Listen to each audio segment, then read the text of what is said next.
Aujourd'hui, je vais vous montrer comment changer un étrier sur une voiture, mais n'oubliez pas qu'après avoir changé l'étrier, il faut toujours saigner les freins. Je vais vous montrer dans un autre épisode comment saigner les freins. C'est un processus assez simple qu'on fait à chaque fois qu'on ouvre le système de frein, parce que c'est un système fermé, sous pression, et l'air ne doit pas être à l'intérieur. Donc si jamais on ouvre ce système-là, de quelconque manière, on doit toujours enlever l'air, et ça se fait en saignant les freins. Get used to it. Get used to it. Get used to it. Get used to it. No matter what they do, no matter what they say, we're gonna overcome. So they better get used to it. They better get used to it. They better get used to it. Donc la première étape, ça va être de dévisser les goujons qui sont sur la roue, parce que si on ne le fait pas quand on va lever la voiture, et si on essaie de les dévisser au moment où la roue est dans le vide, elle va tout simplement tourner dans le vide, et ça va être beaucoup plus compliqué. Maintenant, on va lever la voiture pour pouvoir travailler sur la roue ici.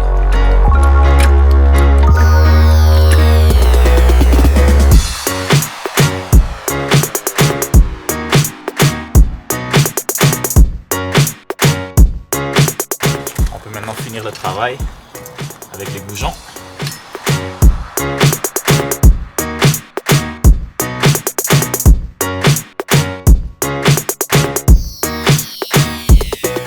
C'est très simple, il y a deux vis ici et puis ensuite il y a le support d'étrier, lui aussi qui a deux vis.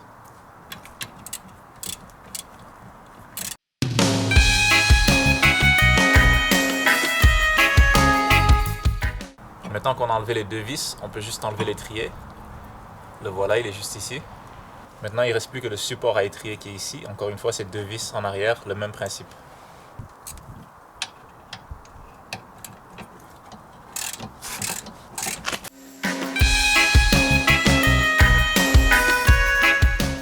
Et voilà. Maintenant, on a le support pour l'étrier, juste ici. Donc voilà l'étrier qu'il va falloir changer. On voit déjà ici qu'il a coulé, donc il est plus bon. Puis je pense qu'il est saisi aussi, donc il va pas se rétracter, parce que le piston normalement devrait pouvoir se rétracter jusqu'ici. Ce qu'il va falloir enlever, ça va être juste ça ici, qui est l'entrée pour le liquide frein, qui pousse sur le piston et qui le fait sortir quand on appuie sur la pédale de frein. Et c'est ça qui fait freiner la voiture. Et puis il va aussi falloir enlever le câble pour le frein à main, qui est ici. Et ça, on peut l'enlever juste avec cette vis là.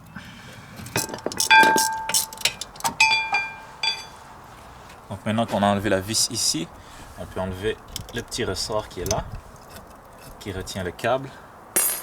Ensuite, on peut retirer le câble carrément.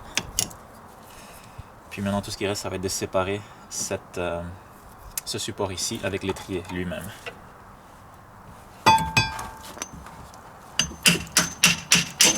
Et voilà. Maintenant, tout ce qui reste à faire, ça va être enlever ça ici pour le liquide frein, et puis l'étrier va être libéré de la voiture. Quand vous allez enlever la ligne d'entrée de liquide frein, c'est recommandé de mettre des gants parce qu'il y a le liquide frein qui va sortir, et puis c'est cancérigène, et puis ça donne une sensation assez bizarre sur les mains.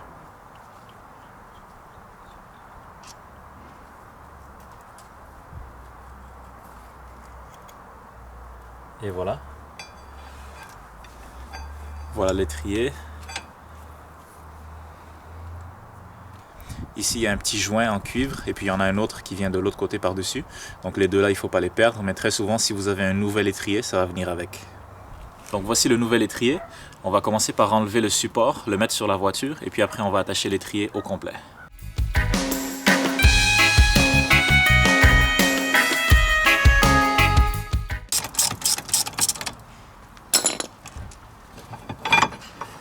Et voilà, maintenant on a séparé l'étrier du support.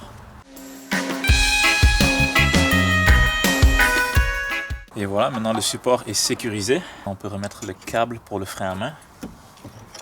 Comme ça. Et puis ça, reste plus qu'à le visser ici.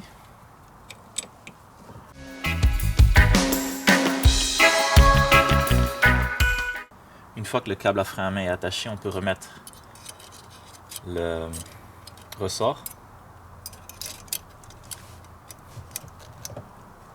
Comme ceci. On peut enlever le petit couvercle de protection ici. Et puis mettre la ligne de frein. Avant de mettre la ligne de frein, il faut être sûr d'enlever les joints d'étanchéité qui sont ici, parce que les nouveaux viennent avec la nouvelle pièce, et si on en met 2, ça va couler. Donc on met un joint ici. Ensuite, on met la pièce pour les liquides freins. Maintenant, on met le deuxième joint. Et puis, la vis qui ferme le tout.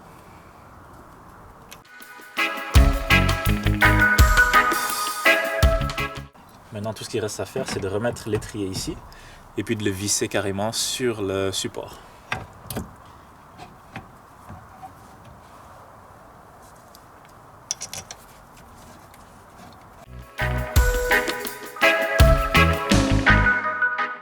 Maintenant, vous savez comment changer votre étrier vous-même. La seule chose qu'il faut faire à la fin, c'est de saigner les freins. Et puis ça, je vais vous montrer comment faire dans une autre vidéo. Pour le moment, à la prochaine. Merci d'avoir regardé.